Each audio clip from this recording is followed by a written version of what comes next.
Now let's take another completely different example. Let's say you live in a minarchist society and the minarchy doesn't require people to be able to afford healthcare or for anyone to treat patients who show up at a hospital without insurance. Because if you force a hospital, then you're forcing someone to do something against their will, and minarchy doesn't like that. So let's say that a new disease starts to spread rapidly, and like the United States a few years ago, there were tens of millions of people who could not afford insurance and were therefore left very vulnerable to this disease. And let's say that untreated, the disease would kill a ton of people. It would spread even faster because people aren't being treated and aren't being immunized and all this stuff. What does that do? And we're presuming here in this situation that because you're imagining this, you are, living the good life, you're reasonably well off, and you have enough money for insurance. So you're not part of the uninsured. Let's say you're part of the insured. Let's say you even run a business, right? All of a sudden, all the people who work for your business that can't afford insurance, or the people who work for people who you buy things from who can't afford insurance, are suddenly not doing the work that they were doing before.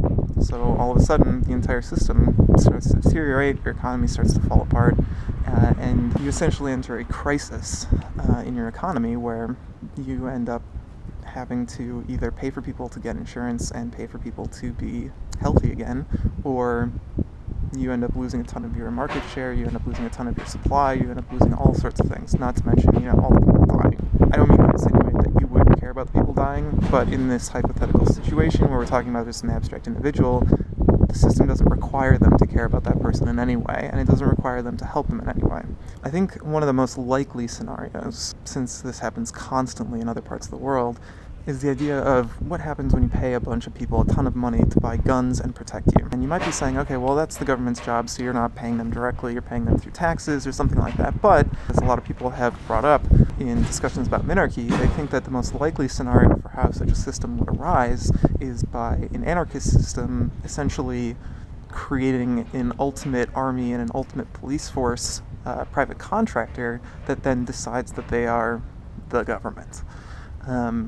And let's say that you had this system set up so that, the minarchist government was the one that had the most guns. Well, how long do you think it takes before somebody who is really rich wants their own private army, and all of a sudden they're ready to change the rules in their favor? I think the big issue here is that, in theory, minarchy sounds plausible. I still think there's problems with it, even in theory, but it's plausible.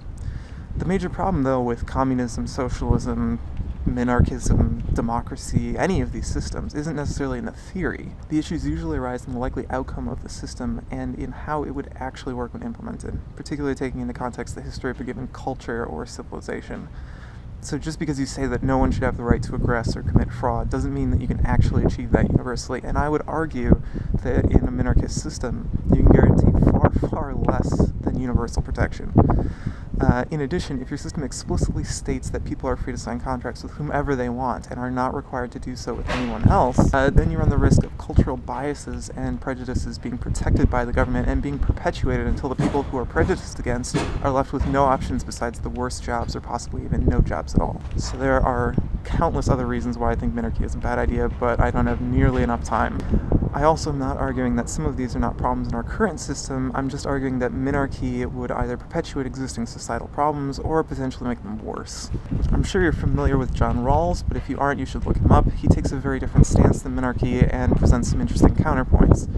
He's rather famous for something he called the original position, which is basically a thought experiment that involves using a veil of ignorance. The idea here is that if you were designing the rules that govern society, but you had no idea if you were a man or a woman, or what your race was, or how old you might be, or how intelligent, or how much money, or any number of other variables, would you still design the system that way? Now, generally, the way that I use this thought experiment is to not think of myself as an abstract individual in the society, but to think of the person who would be the worst off under the rule or system that I'm imagining, and think about whether that rule or system still makes sense in that person's context.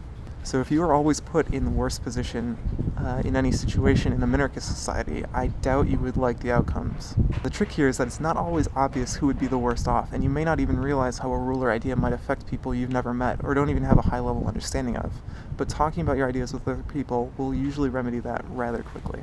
So I hope that gives you some ideas to think about, and I apologize for not getting this to you sooner. I was hoping to have more of a back and forth, and I would love to do more frequent videos going forward if you have more ideas about this or any other systems. I'm sure I'm way over time, so let's just call it even, and I will see you next Wednesday.